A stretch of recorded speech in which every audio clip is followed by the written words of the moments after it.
अस्सलामुअलैकुम, मैं हूँ हुरैन फातिमा और आप देख रहे हैं हिमायती न्यूज़ HD चैनल। नजर डालते हैं आज की अहम खबरों पर।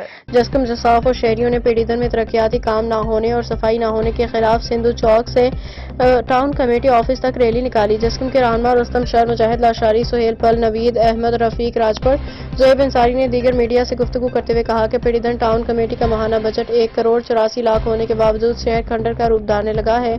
चौराहों पे कचरे के ढेर लगे हुए हैं। शहर पे बजट खर्च करने के बजाय टाउन इंतजामिया करप्शन के मर्तकब हुई है, जो कि शहरियों के साथ सरासर ज्यादती है। उनका मजीद कहना था कि टाउन चेयरमैन कामों के साथ साथ शहर की सड़कें, सफाई, लाइब्रेरी, कचरे के डब्बे रखे जाएं और सफाई सुथराई को बेहतर किया जाए।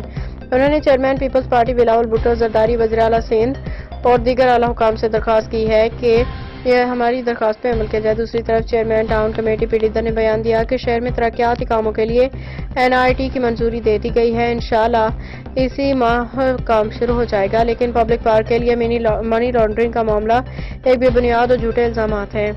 मजीद अपडेट्स के लिए देखते रहें हिमायती न्यूज़ HD चैनल।